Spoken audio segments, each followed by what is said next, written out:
ulfina sagalee waaqayyoof kan dhaabbannee caafata qulqullaa'aa baattanii kan jirtan caafata isaa macaafa isaa jechuudha.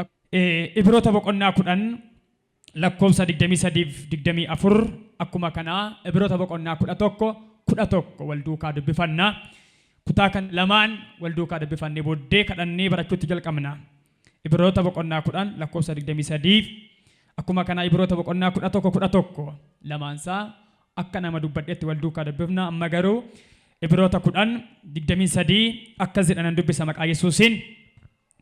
Inni abdii nuuf kenne amanamaadha.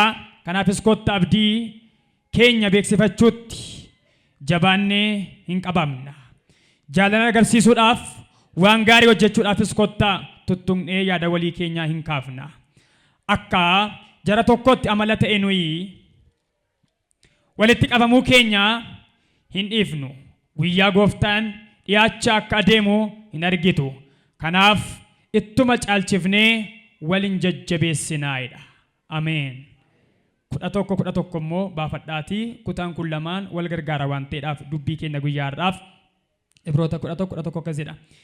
Inni abdii kenneef amanamaa akka ta'e Abrahaam fudhatee waan tureef Abrahaam inni barri isaa darbe iyyuu Saaraa ishee dhalaa godhachuu hin dandeenye amantiidhaan ala godhachuudhaaf humna argatan. Kanaaf sanyii akka urjoota waaqa keessaa baay'atan warra akkuma cirracha qarqara galaanaa lakkoofsa hin qabnes namicha isa akkuma waan du'ee ture tokkicha sana irraa dhalatanii. Ameen. Harka keenya bal'ifannee kadhanna. Hundumtiyyuu dhugaa hafuuraan yaada isaa guutuudhaan anaaf ergaa qaba. Anaaf sagaleen jira. Anaaf waan haaraa gochuu danda'a Waaqayyo. Sagalee isaatiin wanta hin jirreen jiraata warri geettan amana harka ol kaafadhaa. Gaarummaa baay'ee mana keenya irraa qabda. Harki kee harka keenya qabeera. Bowwaa du'aarraa karaa kee deebineerra. Jireenyatti jirra bara baraan galanni siif haa ta'u. Ulfinni guddaan bara baraan siif haa ta'u. Wanti qabnu hundumtuu kan keeti yaa gooftaa. Situu kenne mana keenyaaf. Situu kenne jireenya keenyaaf. Afaan guunnee si galateeffanna. Maqaa Yesuusiin bara baraan galanni siif haa ta'u. Harka keenya gara keetti ol kaafanneerra. Sirraa dhaga'uu barbaanna. Sirraa barachuu barbaanna. Dhugaan sagalee keetti dubbachuuf kennuuf haa ta'u. Nuti dubbadhu waaqarraa. Nu barsiisi ganama kana. Nuti dubbadhu ganama kana. Dadhabbii qabne dadhabbii keenya keessaa nu baasi araara keedhaan. Dadhabbii yaadaa keessaa nu baasi. Dadhabbii amalaa keessaa nu baasi. Dadhabbii gochaa keessaa nu baasi. Kufaatii hafuuraa keessaa nu baasi. Sagaleen kee ganama kana akka keenya qabee nu haa baasu. Ba'inuun jedhi ganama kana araaraan. Ilma Waaqayyoo ba'inuun jedhi ganama kana. Nama kana qabii baasi araara keedhaan. Kufaatii hafuuraa keessaa baasiini. Kufaatii jireenya keessaa baasiini. Amantiin du'e ganama kana haa jiraatu sagalee keedhaan. Oh haleluuyaa! Haa jiraatu sagalee keedhaan. Oluma kaasaa harka mirgaa. Yaa Waaqayyoo yeroo sagalee kee ergitu warra du'an lafeen isaanii kan goggoge kan awwaalaman dubbii kee ergitee karaa raajii kee du'a keessaa kan baafteeni jireenya haaraa kan laatteefi har'a sagaleen kee du'aa boollaa kaasa. Jireenyi namaa du'a keessaa jireetti kan darbe haa torraa kaase. Du'a keessaa gara geetti ce'uu haa danda'ani. Aci'ani maqaa Yesuusin. Aci'ani maqaa Yesuusin. Oluma kaasaa harka mirgaa waa ifanna. Darbanii akkan dhaalleedhaaf darbanii akkan jiraanneedhaaf akkan dabalneef akka deebi'anii kaaneedhaaf du'a kana caalaa hafuura isaanii ajjeesuu kan barbaadu nama gargochuu kan barbaadu ergama ammeenyaa kana waraaneera. Laphee namaarraa waraaneera. Afur namaarraa waraaneera. Sagalee jabaatiin narraa waraanameera jedha. Waraana narraa waraanameera jedha.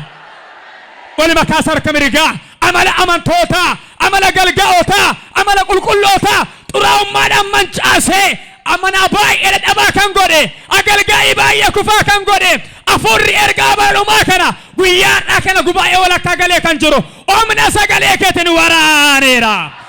Ba'iyyesuusim waraaneera. Waraaneera. Nama markasaa gara keetti ol kaafate kanaaf yaa abbaa araarri haa ta'uufi. Araarraa ta'uufi. Araarraa ta'uufi. Araarraa ta'uufi. Araarraa ta'uufi. Of argitee baata ameen jedha afaanii baaseeyya. Araarraa ta'uufi. Araarraa ta'uufi. Jiraattin du'iin jireenyatti deebi'anii qalbii keenya fayyisi isa hamaara nu dhaabi nu barsiisi maqaa Yesuusin ameen. Ulfaadhaa noora mee horsa galataa ilillee dhageessat lakkaa Waaqayyoodhaaf warri gammadaan. Abdiin kutatiin waan jedhuun dubbadha guyyaarraa. Abdii hin kutatiin. Nama simbukkee jiru qaba warreen barreessine abdiin kutatiin jedhate dubbadha. Yaa kana tonteen Waaqayyo isiniin jedhe ameen. Kutaammaa kana gaafa laaltanii Ibroonni boqonnaan 10:23 abbaan barreessaa Ibrootaa gaafa dubbatu waa'ee abdiidhaaf inni biraa abdii arganne kun akkam akka ta'e abdii kanatti immoo amantoonni maal ta'u akka qabanidha kan inni dubbatu. Meera deebiin dubbisaa 10:23 bicha Ibroota. Inni abdii nuuf kenne amanamaadha. Kanaafis kottaa abdii keenya beeksifannuutti jabaannee hin qabamna jedha. Inni abdii nuu kenne maalidha? Amanamaadha. Abdii akka qabnu agarsiisuudhaaf jedheetu nun abdii qabna. Inni abdii nuu kenne immoo abdiin keenya amanamaadha. Kottaa kanaaf itti jabaannee qabamneetu dhaabbanna. Itti qabamna abdii isa kanatti. Inni abdii nuu kenne amanamaadha. Waa'ee abdii ofii biraa amantootaaf inni abdii isaanii kenne amanamaa akka ta'e amanamummaa kanatti immoo qabamanii akka isaan jiraataniidhaaf yaada amantootaa dammaqsuudhaaf jedhee abbaan barreessaa kana barreessaan Ibroota waa'ee abdii amantootaaf dubbata. Waa'ee abdii amantootaa wajjin kan walii galu waa gurguddaa lamaasaa waliin jajjabeessina jedhee ka'ee booddee maayidha 24-25 irratti keessumaa hojii gaarii hojjechuudhaaf qajeelummaatti jiraachuudhaani kottaa gara abdii keenyaatti tuttuqnee wal kaafna waan gaarii hojjechuudhaaf qajeelummaatti jiraachuudhaafidha. Ammas deebina gabaabaatti inni abdii nuu kenne maalidha? Amanamaadha. Amanamaa kan ta'e bara keessatti guyyaa keessatti yeroo keessatti irraa kan hin darbine Waaqayyo akka ta'e sagalee Waaqayyo lafa kaa Waaqayyo qofaadhas amanamaan barabaraan amanamummaan isaarraa kan hin dabarre. Amanamummaa Waaqayyo keessatti garuu namni amantii isaaf jireenya isaaf kan gargaaru sakaraa Kiristoos Iyesuus argate abdii jireenya isaa keessa bulee kan jiru abdii qabutti qabamee jiraachuun amana nama kamirraan eegama. Sagalee Waaqayyoo kun inni abdii nuu kenne amanamaa waan ta'eedhaafi abdii qabdanitti immoo yeroo hundumaa jabaadhaatii dhaabbadhaa jedhee akka isaan abdii kutachuu hin qabneef ittaasa. Ibroota boqonnaan 11:1 maayidha. Abrahaamiin fakkeenya godhee kaasa. Abrahaam inni abdii isaa fi kenne amanamaa akka ta'e beekeetudha. Saaraa haadha manaasaa ishee akka du'aa akka waan jirutti Waaqayyo inni waa gochuu danda'u akka isa wajjin jiru amanatee achi keessatti abdii isaa Waaqayyo irra kaawwateedha. Inni abdii isaa fi kenne maal waan ta'eedhaaf amanamaadha waan ta'eedhaaf Saaraa ishee umurii ishee darbee bari jireenya nama tokkoof dhala godhachuu danda'ama jedhamee yaadamuyyuu darbeera waan ta'eedhaaf inni waadaa galeef garuu nama miti Waaqayyo waan ta'eedhaaf inni immoo amanamaa waan ta'eedhaaf Waaqayyotti amanee jedha. Kanaaf sanyii Waaqayyo kenneefi keessa akka urjoota waaqarraa akka cirracha galaanaa isa baay'ee lakkaa'amuu hin dandeenye horanii akka isaan baay'achuudhaaf jiranii isarraa akka dhalatan Abrahaam Waaqayyotti maal godhe jedha hin amanee jedha. Abdii qabutti inni abdii kenneefi amanamaadha waan ta'eedhaaf na dhagaalta akka kiristaanotaaf jireenya isaanii keessatti qabeenyaa guddaan albuunni jabaan jireenya isaanii laphee isaanii namummaa isaanii keessa kan jiru maal ta'uu qaba gaafa gettaniif kan jiru maal gaafa gennu abdiidha. Abdii yeroo baay'ee waldaa kiristaanaa keessatti lallabama. Yeroo baay'ee garuu amantoonni qooda lallabamaa jiru kana qooda baay'ee haasamaa jiru kana faallaa abdii kutachaa jiru. Barri amma keessa jirru kun bara dhumaati. Sagalee Waaqayyo maayidha. Ibroota boqonnaa 1:2 dubbisaa. Ibroota 1:2 dubbisaa. Ibroota 1:2 dubbisaa. Maayidha. Guyyoota bara durii darattedha. Waaqayyo jedha karaa raagotaan ergaawwan garaagaraa erga dubbachaa ture jedha. Amma garuu guyyoota gara dhumaa kanatti jedha karaa ilma isaa Yesuus Kiristoos nuti dubbateedha. Guyyoota isa kamitti? Isa gara dhumaa kanatti. Kaleessa eengaddaa baroota dheeraa dura jechuun bara kakuu moofaa keessatti karaa raagotaan Waaqayyo amantootaadhaaf abdiin dhugaan tokko dhufuudhaaf akka jiru abdicha akka eeggataniidhaaf deddeebi'ee dubbachaa tureera akka isaan abdii kutuu hin qabne. Achi keessaa gaafa laaltanii isa nama waa'ee saasee Abrahaam fa'aa gaafa laaltanii nama amantii jalqabaati. amanaa waaqayyotti amaneedhaaf amantii isaatiin immoo nama qajeelaa ta'e lakkaa'ame amantii isaa keessatti immoo nama abdii guutuu waaqayyo irraa qabu turedha. Karaa garagaraa waaqayyo dubbachaa ture bara booddee kanatti immoo karaa eenyu dubbata jedha karaa gooftaa keenya Yesuus dubbateedha. Kanaaf kiristaanni biyya lafaarra gaafa jiraatu qabeenyi isaa abdiidha. Warri abdii qaban kun immoo yeroo hundumaa maal ta'uu qabu itti gabaachuu qabu. Abdii qabna abdii keenya kanatti garuu jabaa kun nurra jiraata.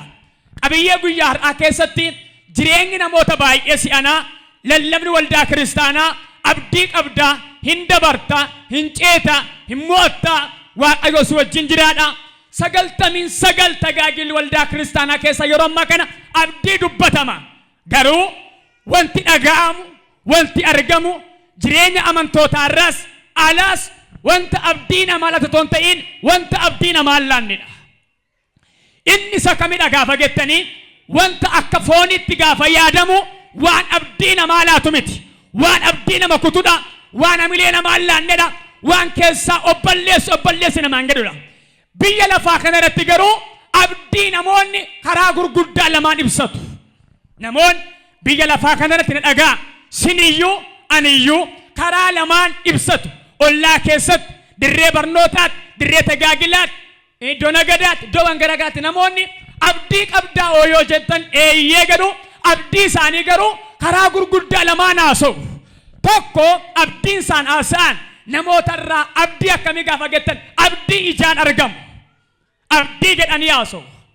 Namoota baay'ee gaafa laaltan gaafa sakatatan maal qabdaa maal abdiin kee gaafa jettanii waan mul'ataa sinitti haasa'u.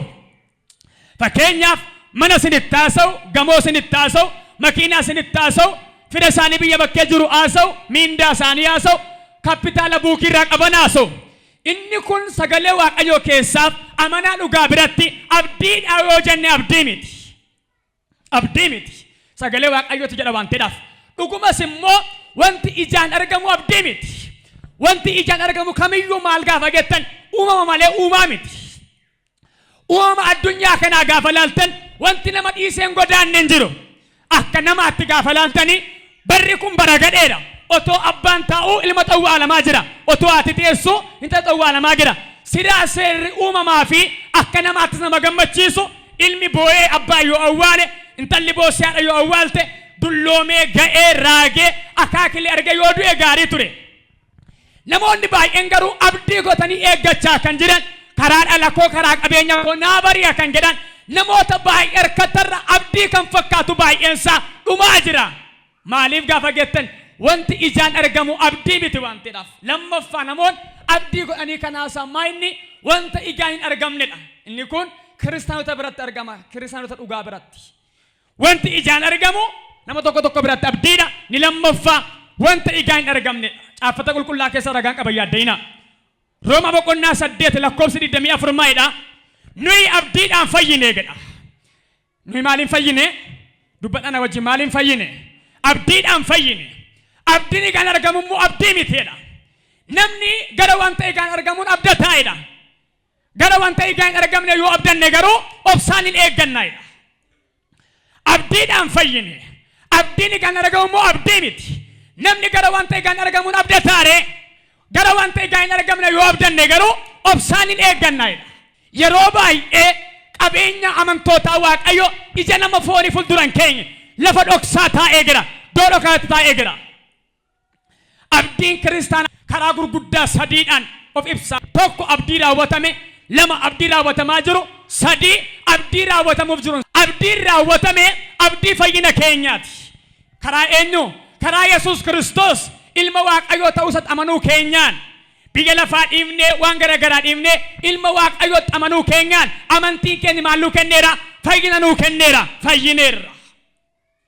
Abdiin guyyaadhaa gara guyyaatti raawwatamu garuu abdii araara waaqayyoo argachuuti. Amanaan waaqayyootti amanee jiraatu kamiyyuu yoo yakkatti kufe yoo cubbuutti kufe hafuurri isaa fayya deebi'ee yoo dhukkubsate guyyaadhaa gara guyyaatti araara waaqayyoo kee xofaareessee fayyuudhaan maal qaba? Carraa qaba. Har ergaan sinii qaba. Araarri sinii ta'a maqaa Yesuusiin. Meeta akka harka mirgaa ol kaasa ani abdii qaba jedhaa si alamayyaa. Ol maqaa harka mirgaa ani abdii qaba jedhaa.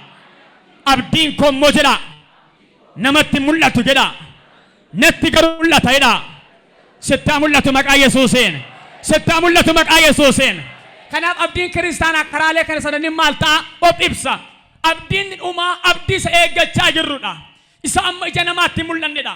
Yoo ilaaltanii Hafuurri Qulqulluu abdii amantootaa ture bartoota irraa kaasee Gooftaan keenya Yesuus Kiristoos yeroo biyya lafaa keessa ba'uudhaaf deemuuf jedhetti bartoota ammaa jedhee amma humna argattanitti Yerusaalemiin ba'ina.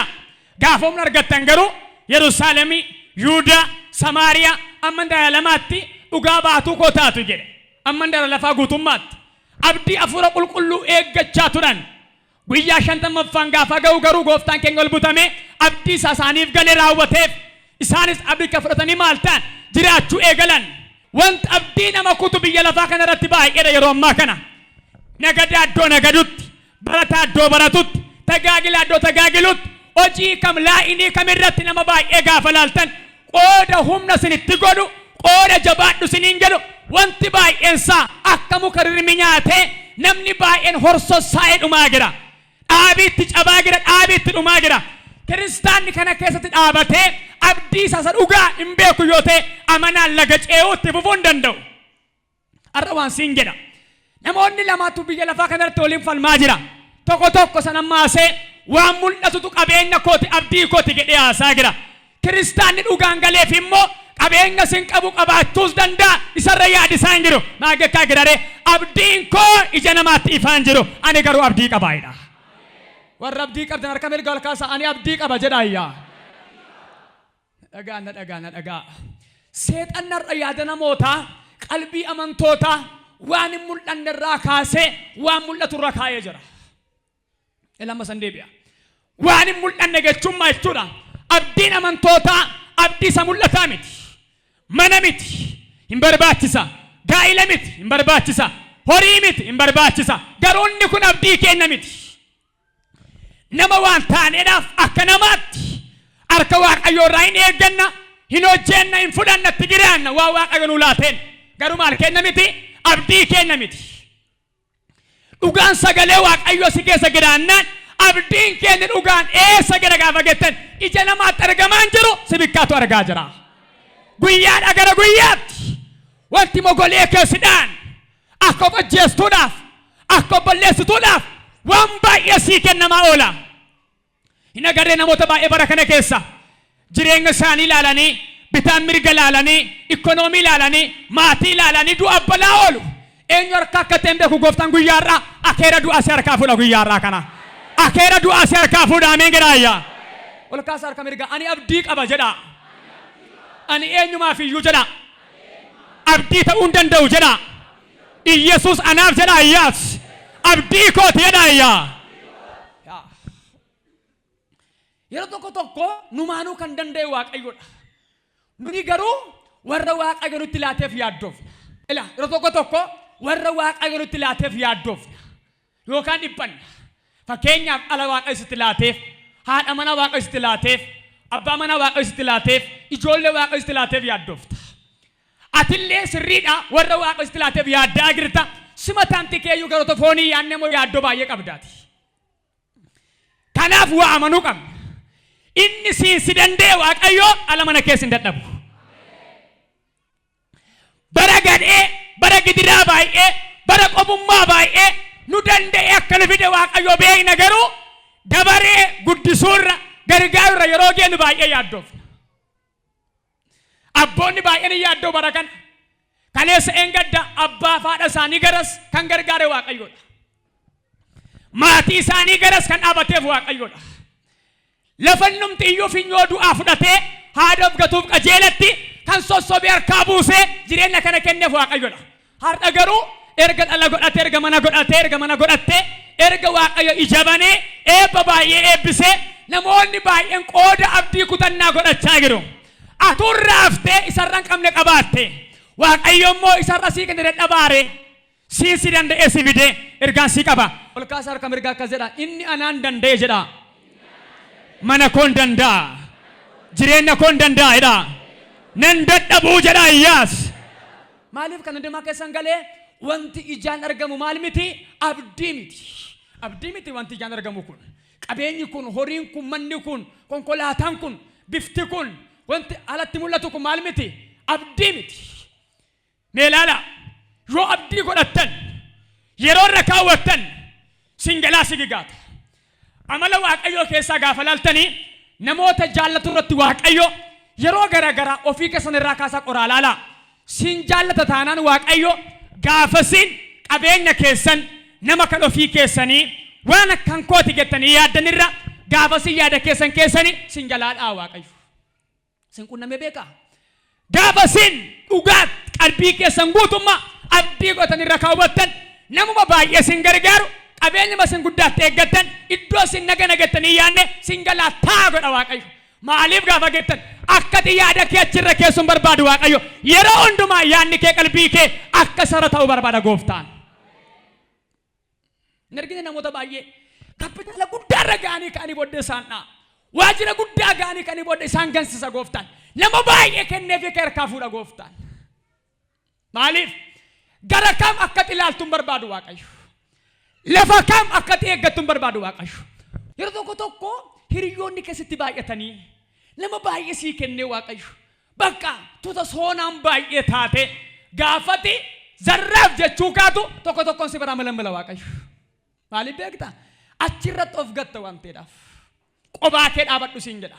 Ani sa qobaattan si argadhe waan ta'eef. Wanti abdiidha jedhamee eeggatamu biyya lafaa kanarratti baay'ee nama baay'ee biratti garuu miti abdii miti.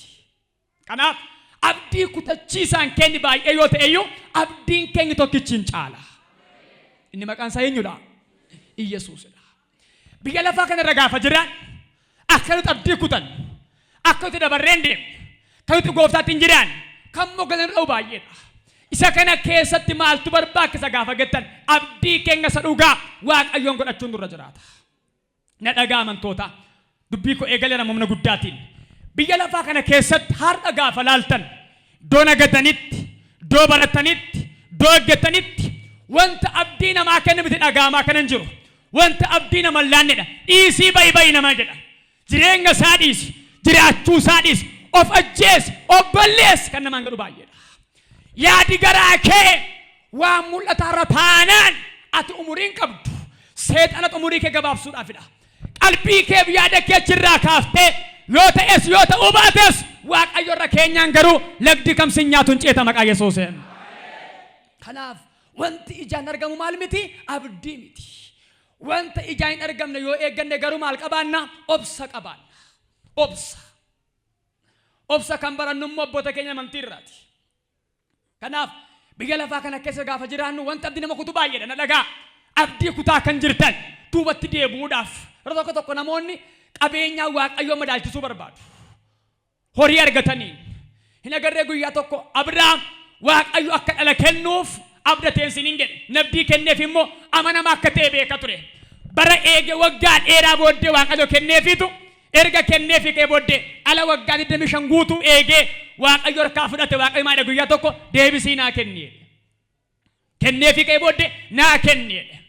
Maal barbaadetu Waaqayyo dhala barbaadee miti maarsaadhaaf garaasaa abdiinsaa eenyu akka ta'e baruu barbaade. Abrahaam garuu otoo shakkiin otoo keessan deebiin otoo abdiin kutiin maal godhe Waaqayyoof geesse aarsaa dhiyeessuu geesse.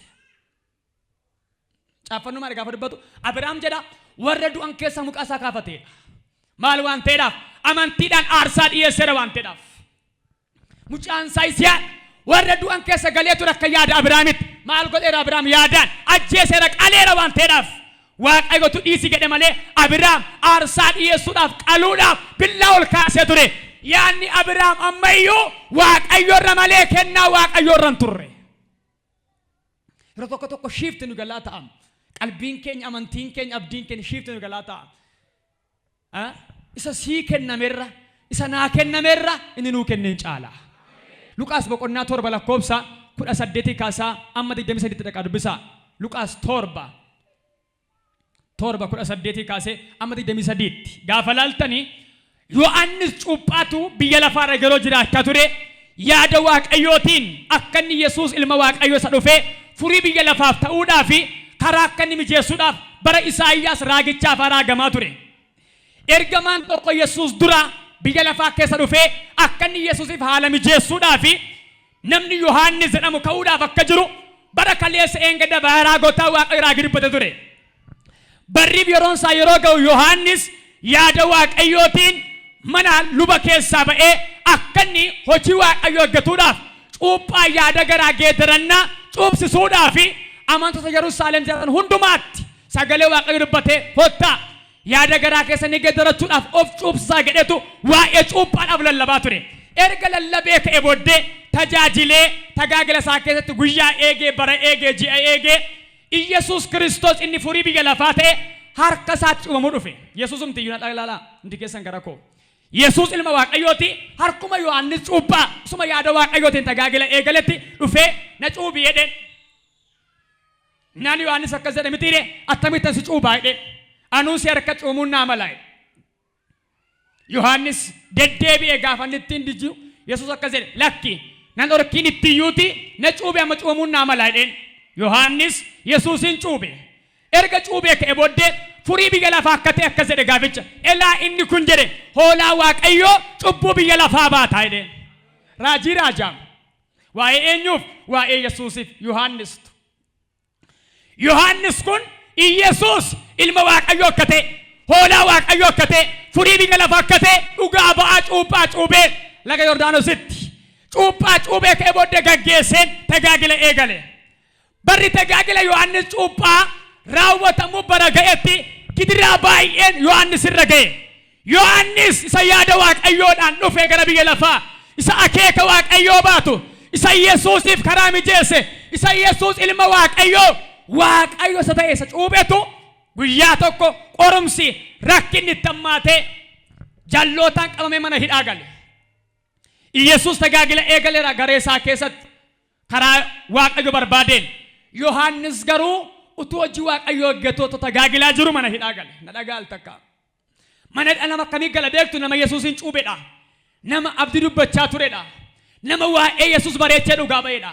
Mana hidhaa taa'eetu waan Iyesuus hojjetu mandara keessatti gandeen keessatti dhaga'ee akkas jedhe. Bartoota isa duukaa turan keessaa namatti ergee akkas jedhe. Mee dhaqaa ta'edheen. Isa amma mandara keessa deeme dinqii baay'ee hojjechaa jiru kana. Isa waa'een isaa haasa'amaa jiru kana. Inni nuti eeggachaa jirru. Inni dhufuuf jirru. Gacha kana dhagaa. Simoo kan biraa eegganna jedhaati maal godhaa gaafadha. Kan eeggannu simoo kan biraa abdiin biyya lafaa furiin biyya lafaa simoo kan biraa eegganna kan dhufuuf eegamaa jiru simoo kan biraadha jedheen.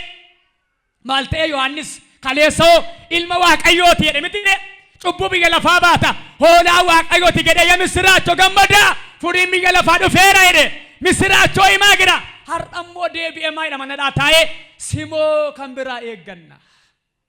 Argataniittu afaan lamaasaa harka isaatiin cuubee Yesuusiin hoolaa Waaqayyoo jedhe dhugaa ba'e dhugumammoo hoolaa Waaqayyooti. Dhugumammoo ilma Waaqayyooti. Dhugumammoo ba'aa biyya lafaa baachuu dhufeera. Horaa baadiyaa. Inni bara baay'ee eegamaa ture mul'ateera. Taa'ee eenyuun eegganna jedhaati maal godhaa gaafadha. Eenyuun simoo kan biraa jedhanii dhufanii Yesuusin gaafa gaafatan Yesuus akkas jedheen. Egaa jedhe Yesuus waan dhageessaniif waan agartan maal godhaa dhaqaatii Yohaannisitti himaa. Duudoonni dhaga'aa jiru, jaamoon ilaalaa jiru, kan goobatan qajeelaa jiru, kan du'an du'aa ka'aa jiru. Kanaaf abdichi eenyudha karaa biraa anuma dhaadha.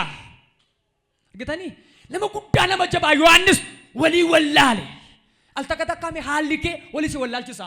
Sitta dhaayee sitti ulfaate eenyuun eeggannaa simoo kan biraadha. Isa akka ta'e dhugaa ba'eera. Isa akka ta'e beeksiseera. Ergaan si qaba guyyaa har'aa kana. Kaleessa eengadda nama biraa yoo gaggeessita. Har'a garuu abdiin kee kan du'e siifaa jiraatu maqaa Yesuuseen. Siifaa jiraatu maqaa Yesuuseen. Nama sin bukkee jiru qabaatti amantiin kee sii deebi'a jedhaani. Abdiin kee du'e sii jiraata jedhaani. Meerkaa fuudhaati aamiin gadhaayyaa. Dabalaati aamiin gadhaayyaa. Kaleessa dhugaa ba'atu dhawaayessa arroomaedha. Eenyuun eegganna simoo kan biraa. Yaadaa Yohaannis nama jabaa. Nama baay'ee cuubee waa'ee Yesuus dhugaa ba'ee kee booddee attamitti deebi'ee eenyuun eegganna simoo kan biraadha. Inni eeggatamaa jiru sumadha. Nama baay'eef dhugaa baatanii nama baay'ee amansiiftanii oolmaa Yesuusin oolan kaleessa eengaddan nama baay'eetti dubbattanii har'a garuu kan dadhabdan abdiin kutiinsiin jedha Waaqayyooti. Ani isa kaleessi kaasedha. har'asin kaasa. Mina dhagaa yeroo eeggadda kaleessa lafa duwwaatti waaqayyo waamtanii sin kaase har'a garuu erga waaqayyo sin eebbisee erga nama sin godhee erga iddoo bal'aa sinii kennee erga waan bal'aa keessin galchee qorumsa keetu caaleef sitti fakkaachuu danda'a. Eebba baay'ee waan sii kenneef waaqayyo qorumsa baay'ate malee isa kaleessaa kan si dabarse har'a si dabarsuu hin danda'anne maqaan isaa. Kanaaf dhaqaatii waan agartan maal godhaa itti maayidhe. Yohaannis illee achii ba'ee wangeela labuu baateeyyuu inni eegamaa jiru isa akka ta'e amansiise Yesuus. Dhagaartu kaleessa eeggadda kadhannaan keessan guddaa kan ture. Faarfachuun keessan lallabuun keessan raajii dubbachuun keessan waan garagaraa haasawuun keessan guddaa kan ture. Har'a garuu mogoleen keessan kan dha'an jilbi kee kan laafe siratarraa jamaqaa Yesuusiin jabinni siifaa kennamu waaqayyo biraa. Amma namoota baay'ee abdii kuteera. Maal wal caala lakki. Kan biyya lafaa abdiin isaanii ijatti mul'ata kan koo garuu mul'achaa hin jiru. Garuu mul'achuudhaaf jira. Nama sin bukkee jiru qabaaraasa kan kee mul'achuudhaaf jira jedha jabeessaan. Maaltu abdii nama kuta? Yeroo jiraannu kana biyya lafaa kana keessatti har'a dhaloota maaltu abdii kutaa jira? Dhalataan har'aa kun abdii haasaa jira. Kan baratu, kan nagadu, kan tajaajilu abdii haasaa jira. No, afaanin sobdanii Yesuus gooftaadha. Waaqayyo jira gaggoo Yesuus dhuguma garaan keessan abdii haasaa jira. Abdii dubbachaa jirta moo abdii kutaa jirta? Gaafa qophaa kee deemtu, gaafa kadhattu maal haasaa jirta? Baay'een keessan ammas keessa waa'ee dhala keessanii waa'ee mana keessaniif abdii sitti haasaa jira moo abdii kutachaa jirta? Har'a eenyurraa akka ta'e hin beeku. Hafuura abdii kutannaa waraaneera Yesuusam. Abdiin koo jedhaayyaa. Iyeesuus dhagadhaayyaas. Mee dhugaama saasaamii hundi keessan gara koo laalan namni baay'een taaskii keessatti waajiratti iddoo eeggatanitti abdii haasaa jiraay. Saba abdii haasaa jirtu du'a haasaa jiran baay'een. Inni kan maranaataa hunduam gaariidha maranaataan.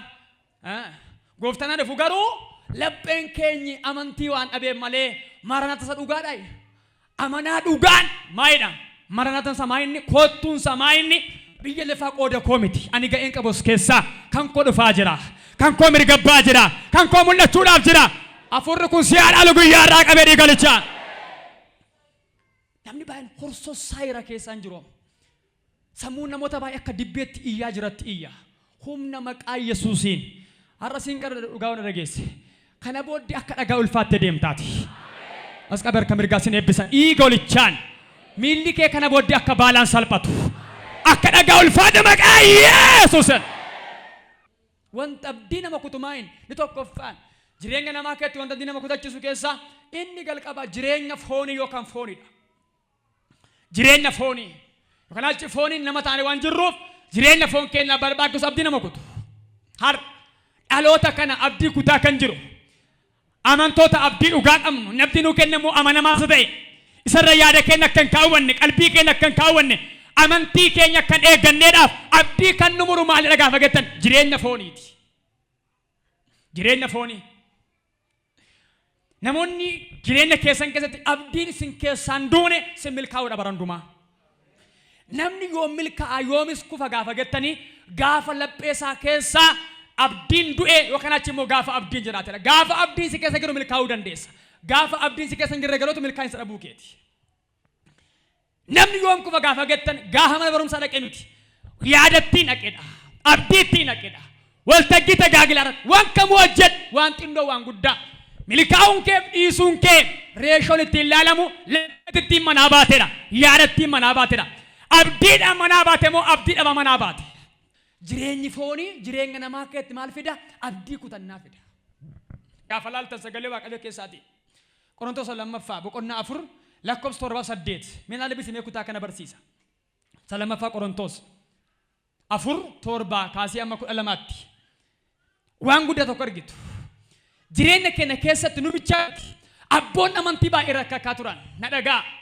Guyyoota gara booddee kanatti rakkinni caalaa haammaatu iyyuu malee bara abboota keenya gaafa laaltan mee wanta akkasii gara keessa seenaa mana maasaa Abiraam gaafa laaltanii abdii Abiraamin kutachiisuudhaaf namni baay'ee yaaleera. Keessumaa maayittiin jette guyyaa tokko Saaraa haati manaasaa yaa Abiraam jetteen na biraatii kana booddee ala argadhe jettee yaadiini mee yoo waaqayyo tarii achiin si yaadate karaa gargaartuu mana keenya eenyu bukkee dhaqi jettee Aggar bukkee dhaqii aggar nama Gibxi sana keessan tarii waaqayyo yaadachuu danda'a jette. Waaqayyo yaadan geeddaru sunuma ganamaa sana yaade raawwata. Ameen jedha. Yaadan geeddaru waaqayyo. Horraa lafaa diyaabas. Ati yaada geeddaru hundeessa waaqayyo garuu yaadan geeddaru. Bara argee, siyaasa argee, dinagdee argee, qaala'insa jireenya argee, yaadan geeddaru waaqayyo. Isuma ganamaa baatee jira waa'ee keedhaaf. Inni ganama mana keetaa ta'uu dhiiga qaraanii horraan. Mee dubbisime. Ammas nuyi warri wanta gati jabeessa akkasii fudhanne kun. Ammas nuti wanta gati jabeessa akkasii fudhanne kun. Akka qodaa supheeti. Akka qodaa supheeti. Kana eeguudhaaf. Humni humna gararraa. Kan keenya otoo hin ta'in. Kan waaqayyooti. Karaa hundumaa maal hin taana? Hin rakkanna. Nama waan taaneef hin rakkanna. Garuu badduu hin baanu. Waan goonu si wallaalla. Ergama Phaawulos taasisaan. Waan goonu si wallaalla. Garuu abdiin kutan. Hin ari'atamna. Garuu hin gatamna. Lafaan hin dhaamna. Garuu achumatti nafna. Yesuus jiraataa ta'uun isaa. Dhagni keenya jiraachuutiin akka mul'atuudhaaf. Yeroo hundumaa. Jecha ishee kana dhagaa. Milikkita du'atti geeffamu. Yesuusin dhagna keenyatti baanneen adeemna. Jireenyi Yesuus foon keenya isa du'e keessatti. Isaan akka mul'atuuf. Biyya lafaa irra utuu jirru. Sababii Yesuusiif jennee. Gaafa hundumaa du'atti dabarfamnee hin kennamna. Gaafa hundumaa maalitti kennamna? Du'atti dabarfamnee hin kennamna. Egaa duuni nu sodaachisaa jira. Isin immoo jireenyatti jirtu. Ameen jedha harkaa fuudhaati. Hin rakkanna waan goonu wallaallaa garuu maal hin goonu? Abdiin kutan. Waan goonu hin wallaaltee takka takka. Sin sirriidha nama ani nama waan goonu wallaalla. Garuu maal hin taanu? Abdiin kutan. Yeroo tokko tokko waa'ee jireenya keenyaa, waa'ee mana keenyaa, waa'ee bara keenyaa waan goonu wallaalla. Situ waan gootu wallaalta malee immoo inni waa gochuu danda'u mana kee jira. Kana fallisaa. Na dhagaa jabeessaati. Jireenya jiraannu keessatti abdiin kutan nun jennu. Abdiin kutan. Garuu abdii kutannee nafu. Yeroo abdii kutanne jechuun akka namaatti dadhabuu dandeenya. Akka nama tokkotti aaduu dandeenya. Akka nama tokkotti dhukkubsachuu dandeenya. Akka nama tokkotti dhabuu dandeenya. Garuu maal hin goonu? Abdiin kutanne. Yoo dadhabne hafuurri nu haaressu jira.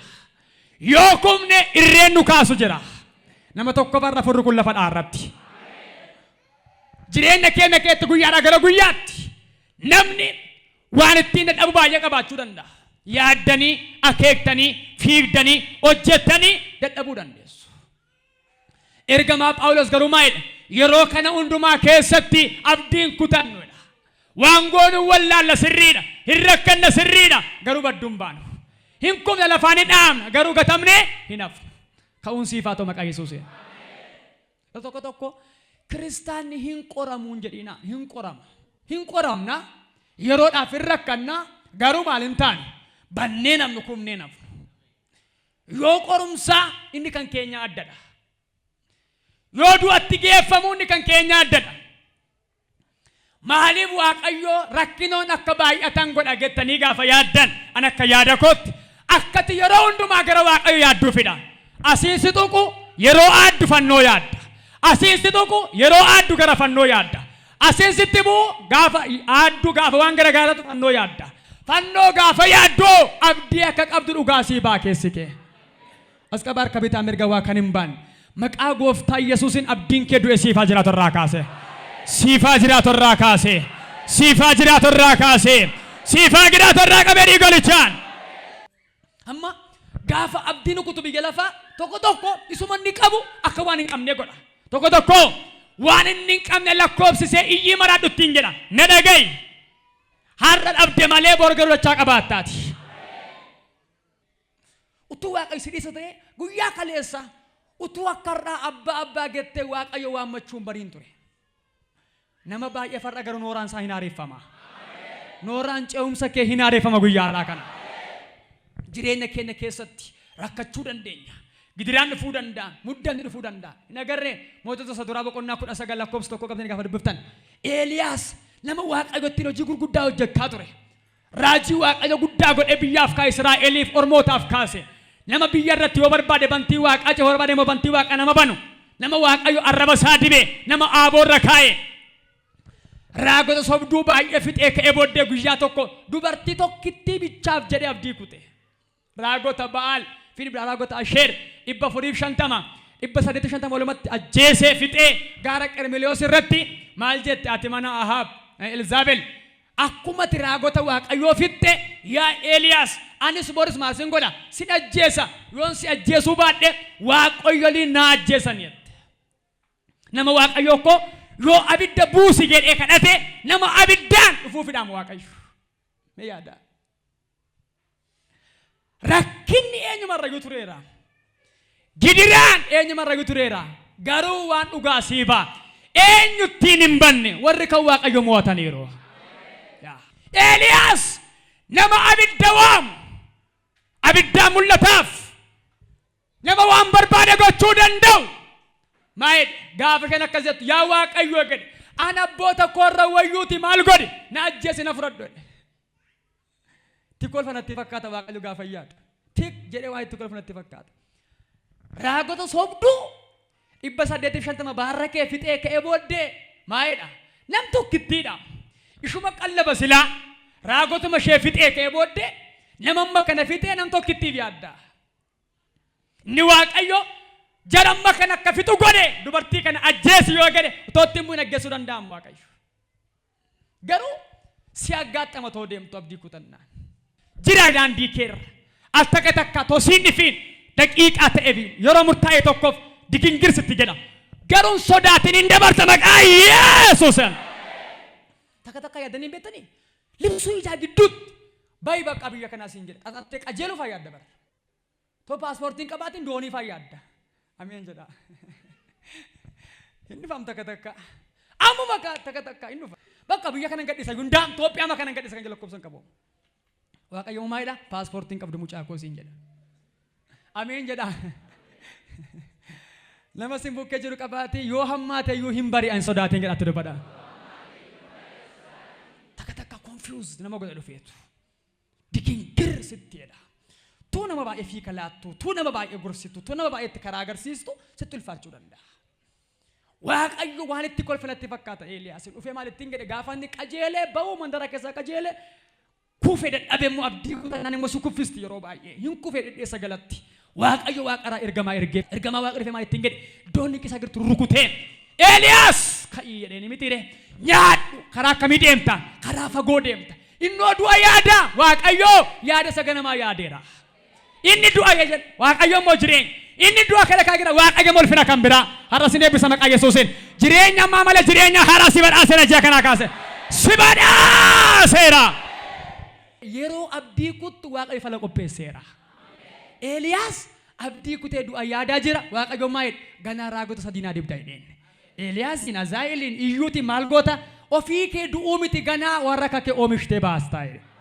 As qabisin eebbisa dhiigolichaan. Ati du'a yaadaa jirta namoota baay'ee gargaarta sin jedha Waaqayyo. Si'a sadi imbari'a jedhayya. Dabala imbari'a jedha. Saduma imbari'a jedhayya. Siifaa bari'u maqaa Yesuusin. Maqaa Yesuusin. Wanta abdii nama kutu lammaffaa lola seexanaati. Foon keedhaaf abdii kutachuu dandeessa. Lolli seexanaas abdii si kuta. Gabaabatti jireenya Iyyoob gaafa laaltan Iyyoob waa sadiin qorame Iyyoob. Seexanni karaa sadii isa qore. Gaaf tokko agartanii sagalee Waaqa keessa Iyyoob boqonnaa tokko lakkoofsa 6 gaafa laaltanii walga'ii warra ilmaa Waaqarraa jedhaman keessa seexanni tokko ture. Gaaficha walga'ii ilmaa Waaqarraa jedhamee taa'ame walga'ichi. Achi keessatti garuu seexanni argamee ture. Seexanni gaafa dhufu Waaqayyotu gaaffii gaafate. Eessaa dhufta ittiin jennaan biyya lafaarra jooraa ture walii gadee deemaa ture dhufee. Yaada kee garbicha koorra maaliif kaawwatte Iyyoob irraa jedheen.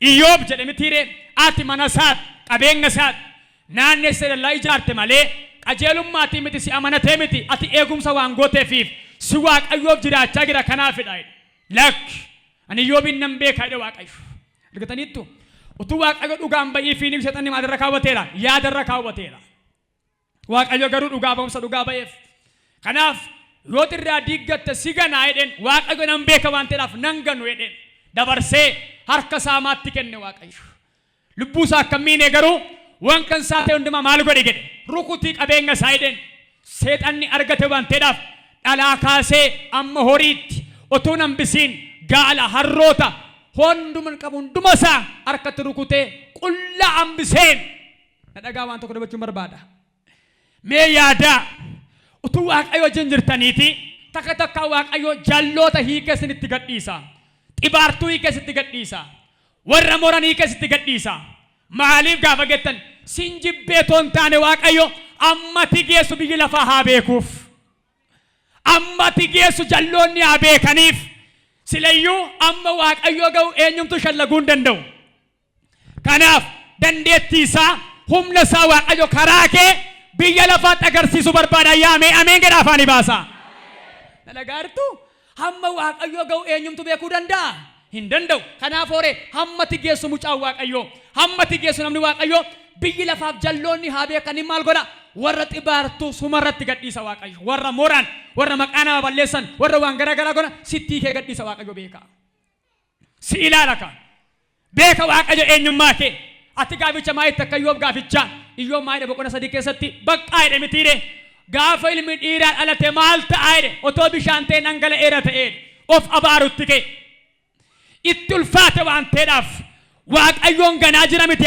itti ulfaate maaliif dhaloonni koo kun jedhe dhaloota isaa abaare waaqayyoon ganaan jiru Iyyoob yeroo sana ofiisaaf nama waan ta'eedhaaf akka namaatti abdii kute malee hin gungume malee waaqayyoon hin ganne dhagaa keessumaa gaafa laaltan wanta inni qabu hundumaa fixee kee booddee salammaffaa gaafa laaltan seexanni dhufee fayyaa isaa rukute ammoo walgayii lammaffaa keessatti immoo fayyaa isaa hidhee seexanni gaaffii gaafate waaqayyoon eeyyameef ammas qabeenya eeyyamee fi fayyaas eeyyameef na dhagaa gaafa wanta inni qabu hundumaa rukutamee ka'ee booddee annisaas lamxaa'ee raammoo bichaa ta'u qiriyaaciyaan of hooqa maayittaati manaasaa boqonnaa 2 Iyyoob lakkoofsa 9 irratti atamma yoomiitti qajeelummaa kee eeggattee jiraatta waaqayyoon arrabsiitii ganii maal ta'e du'i inni dhagaa jiru morra akkasii arras amma yoomiitti qajeelummaa keetti fufta rakkinnoo baay'ateera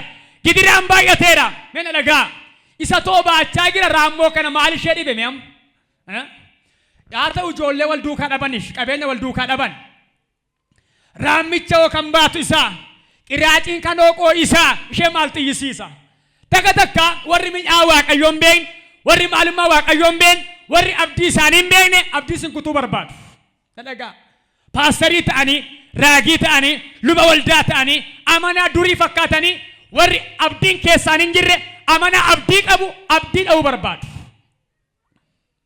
yoo bakka jedhe alamana ati maaliif akka dubartii gowwaa taata katti maafaa softa kan nuu kenne isa kan fudhate oo eenyu isumadha kanaaf iyyuu yeroo qabnus yeroo dhabnus eenyuun abdiin keenya waaqayyoodha mee takka harka mirga kasaa anaaf abdiin koo waaqayyoodha gadaayyaa jiru tokko amma mandara keessa fara keessa mana keessa bakka wanni nagaraamuma akka bishaan gabatee irraa ta'u dhaabachuu warra hin dandeenye namni dhugaan waaqayyo irraa amantii qabu yeroo haalli qorumsaa ulfaataan dhufuudha eenyummaa sabartu yeroo gulantaa kan biraa sii kennuuf ka'u si laala waaqayyo mocortu sitti baa erga waaqayyo ololtu sitti erga waaqayyo waaw harkaa baatee milkoofta dhiiga qaraanii warraan mee cabsiitii ameen gadheeyya maayetten arrabsii du'i daneetten lakki gaarii fudhannee hamaan dinnu waan ta'eedhaaf jedhe ameen jennee fudhanna garuu kan sinni bu Iyyoob waan tokko dinqifadhan haadha manaa biratti maayedha lakki waaqayyo irratti hin kaanodhe ol deebi'e garuu maayed ati meeyya waaqa jedha Iyyoob jireenya Iyyoob keessa kanan baay'ee dinqisiifadhu nama biratti keessumaa firoon isaa sadan Iyyoob irratti gaafa seexanitti galee abdii kutakkiisu gaafa yaadan maalitti hin jedhe lakkisaa isaan biratti waaqayyo waan barbaade gochuun danda'a anammayyuu qajeela nagada lakkaa jedhe nama bukkeettamaan dubbatu ol galee garuu yoo yeroo hundumaa maal taatee jedha waaqayyoon gaafaati mana arrabsiiduu gaafattiin gettu lakki gaarii fudhannee hamaan dinnu sheetiin jedha ol deebi'ee garuu maal boqona sadii keessatti maal ta'a tuul aloonni koo afeera ta'eedha maaliif beekta hundi iddoo hundumaatti naasaamuuka kan namaa namaaf deebisee kan waaqayyo wajjin afuura keessii falatu waaqayyo amanaa bara kana gaafa laaltan garuu waaqayyoon hamata waaqayyoon komata ba nu dhiiseeroo nu gateeroo iyyaalla malee jenna malee jedhu Iyyoob garuu yeroo laaltan gaafa seexanni karaa sadiitti ka'e qabeenya irratti gaafa ka'e garaadha manaa gaafa dhufe karaa firootaa gaafa dhufe dhaabbateet kan namaa nama wajjin xumuree kan waaqayyo wajjin kan namaa eenyu wajjin nama wajjin kan waaqayyo wajjin atamma qajeelaa dhaare atamma waaqayyo sodaattaare si nama waaqayyo si beekaare ittiin jedhan gaafadan isaa tuttuqxanii abdiina kutachiisuu yaadinaa jedhe aan waan tokkoon beeka jireenyi koo harka eenyu jira harka waaqayyoo jira Iyyoob tadeen deebi'ee garumaadha waaqayyootiin yaa waaqayyoo jedha Iyyoob gaafa laaltan ani kanaa garas dhagaadhaay sibiiladhaay dhakkoo qaqqabsteetta akka dhaduun agarre gooteetta maalin jedha waaqayyoo kiristaanni dhugaan abdeef keessaa qabu akkasidha warra hamattuu wajjin taa'ee waaqayyoon hin hamatu warra ololtuu wajjin taa'ee waaqayyoon ololu ni kan waaqayyoo gaadaatti waaqayyo wajjiniin ni bakkee garuu hojiidha afurra gumaa kun si argatu irraa qabee dhiigolichaan si argatu maqaa Yesuusiin nama sin bukkee jiru qabaatii bakkeetti baaftee naasa'in icciitii keedhaan waaqayyo wajjin naasa'in dhimmi kee xumuramaa jedhaan nam tokko harkaa fudhate ameen jedhaatu ni sadaffaa waan abdii nama kutachiisu biyya lafaadha biyyi lafaa kun abdii nama kutachiisa biyyi lafaan digannu kun wanta biyya lafaa keessatti si gargaaru kamiyyuu abdii si kutachiisa salphaatti siin ta'u biyya lafaa kana keessatti maal waara abdii ati eeggattu godha biyya lafaa irratti yeroo baay'ee biyya lafaa kana keessa gaafa jiraan biyya lafaa kana keessatti manatti milkaa'uuf gaa'ilatti milkaa'uuf hojiitti milkaa'uudhaaf fayyaatti milkaa'uudhaaf karaa kan milkaa'uudhaaf biyyi lafaa kun nuti warra biyya waaqarraa waan taaneedhaaf salphaatti toolanuun jedhu dhuguma ati abdiin keessa ija namaatti mul'anne taanaani wanti mul'atu dafee toora siin galu maaliif halagummaa kee beekadda si baase nuti yeroo baay'ee biyya lafaan beeknu malee biyyi lafaa sirriitti nu beeka kan eenyu akka taane nuti yeroo baay'ee tilmaamne gamagamne beeknu malee kan eenyu akka taane seexana sirriitti beeka eenyummaa namaa beeka jireenya Iyyoob gara booda gaafa laaltanii Iyyoob 42 lakkoofsa kudhanii qabdanii gaafa laaltan waaqayyo jireenya Iyyoob dachaatiin eebbisuu jalqabe dachaa lamaan laateef siifiyyuu laata waaqni waaqotaarra abdii kutaan jirtu taana moo'icha qabda guyyaarraa kanaati dhaabbadhu tositti dhaa'u kanaaf abdii kutannaa keessaa ba'uuf namni waa sadii gochuu qaba tokko ogummaatti gargaaramuu lama obsuu sadii kadhachuu qaba namni abdii kutannaa keessaa ba'uudhaaf waa sadan kana gochuu qaba barreeffatan inni tokkoffaan ogummaatti gargaaramuu qabna sittin fakkaatiin algaa deemanii as kan gaa warra iddoo gurguddaa jettee ati yaaddu kuni salphaatti miti yeroo haalli isaan barcuu yeroo wanti hundumtu dukkanaa'u ogummaan dhaabatanii ilaalu nagarree mana caalaa maaltu namatti aana haadha manaa ofii ol gaafa dhuftee Iyyoobinaati manaa sama ittiin get ganiidu ittiin kennan ataadha manaa badduu dhabadinarraan jenneen maaliif akka dubartii gowwaatti dubbattaa jedheen ogeessa dhagarteetta badinarraa gadi ba'i jikee baduun jenneen maa jedhere maal taate gaarii fudhanneerra miti kaleessa hin gadda yaraa kanas maaf dinna waaqayyo harkaa akka dubartii ogeettii ta'i jechuudha karaa biraa obsuu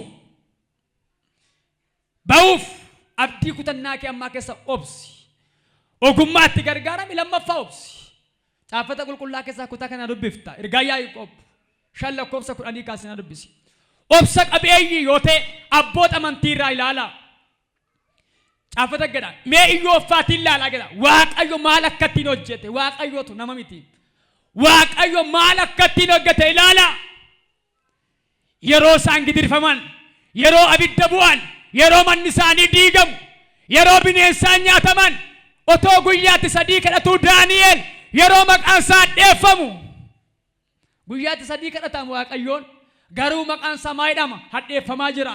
Ilaa Yuudicha sa seeraaf tole hin jenne siyaamoo isa sanne geenye laali jedhuun kisii keessa oolee bulaa. Ne dubbisime ergaa Yaaqoob 5:10 kaasee dubbise amma 12. Waa'ee waan hamaa isa namatti dhufu baachuu fi waa'ee obsaan danda'u immoo obboloota ko fakkeenya raajotaa warra maqaa gooftaatiin dubbatanii fudhadhaa. Warra obsa qabeeyyii turan sana nuyi akka warra gammachuu qabanitti isaan ilaalla. Iyyoob attam akka obse dhageessaniitu.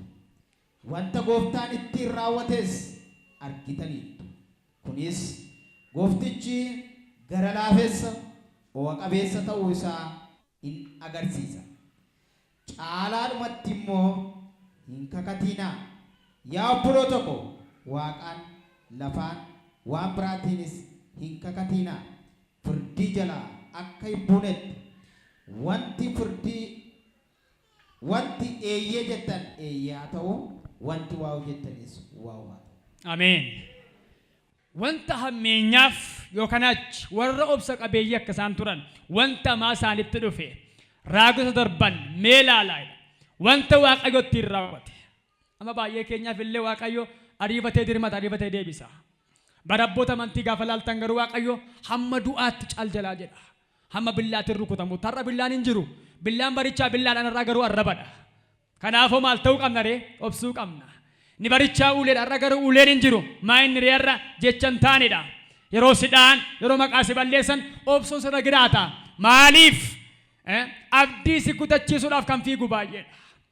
Abdii kutannaa keessaa ba'uudhaaf maal ta'uu qabna? Obsuu qabna. Kutaa kan biraas ni dabaleen dhaaba gabaabaatti. Rooma boqonnaa 5:4-5 dubbisaa. Namni obsa yoo qabaate jabaatee dhaabbachuu danda'a. Amma obsa hin qabnetti namni dhaabbatee darbuu hin danda'u. Roomaa 5:4-5 sinin dubbisa akkas jedha maqaa Yesuusiin. Roomaa 5:4-5 obsi qoramanii ba'uu fidaa qoramanii ba'uunis abdii fidaa. Sababii Waaqayyoo jaalala isaa karaa hafuura qulqulluu nuuf kenneen garaa keenya keessatti dhangalaaseen abdiin immoo nullee yaasisuudha. Ameen jedhaa isa kana. Lakkoofsa 4 sinin deebi'a. Obsi maal fidaa? Qoramanii ba'uu fidaa. Qoramanii ba'uu maal fidaa? Abdii fidaa. Qorumsa kee keessatti gaafa obsa qabaattu qoramtee ilaalamtee hin baata. Gaafa qoramtee ilaalamtee baatu maal qabaatta? Abdii qabaatta. Abdiin immoo maal hin godhu? Namallee yaasisu. Utuu rakkinni sinitti hammaachaa jiru gammachuun sinitti kan dhagaamu sin abdii qabdu. Mee ameen jedhaa gubaa'ee guutummaan. Raasa harka mirgaa natti ulfaatu iyyuu jedhaa. Ani abdii qaba hidhaayyaa. Raasa harka mirgaa natti ulfaatu iyyuu jedhaa. Ani abdii qaba hidhaayyaa. Ilaa kana galgaa'ii kan eenyuti ergaan guyyaarraa kanuma keeti. As qaba harka mirgaa kan keetiin mo'atta maqaa Yesuusiin. Kan keetiin mo'atta maqaa Yesuusiin. Mee raasaati ani abdii qaba jedhaa sagalee guddaatiin. Raasa ani abdii qaba hidhaayyaa. Abdiin namallee yaasisu. Yoo abdatte yoo eeggatte Waaqayyo raawwachuuf amanamaadha. Obsa. Mina dhagaa akkatiin obsine kan godhu lakkoofsan qabu mina dhagaan jirtan malee muraasni keessan ila akkatiin obsine kan si godhu lakkoofsan qabu. Bakka siin taane dhiisii bayi hojii kana kan siin godhu baay'eedha. Amma dhuguma milkooftattee yaaddaa nan darba gattee yaaddaa kan siin godhu baay'eedha. Yoo dhaabatte garuu hin dabarta. Kam godhee kan dubbatu naa galaan jiru. Kanammoo hin dabartu kan siin godhu baay'eedha. Mee dhaabadhu hin dabarta dhugaa. Akka ajaa'ibaatti dabarta yuuti. Darbuu bichaadhaan milkoofta maqaa Yesuusiin. Obsi dhaabbii namaa jabeessa. Jireenya namaa akka galaanaa godha. Addunyaa kana keessatti jireenya obsaatti aanee kadhannaa qabaannaan moo'icha qabdaati. Hafuurri kun si argatu maqaa Yesuusiin. Usqabaa sin eebbise sin argatu maqaa Yesuusiin. Ogummaadhaan sin eebbiseera. Obsaan sin eebbiseera. Hafuura kadhannaan sin eebbiseera maqaa Yesuusiin. Sin eebbiseera maqaa Yesuusiin. Galateeffadhaa warri gammadan ilillee guddaate. Warri namaaf hin dhageenye ofii koon dhaga'e naa ta'e rageettan galateeffadhaa dabalaa ilillee guddaate.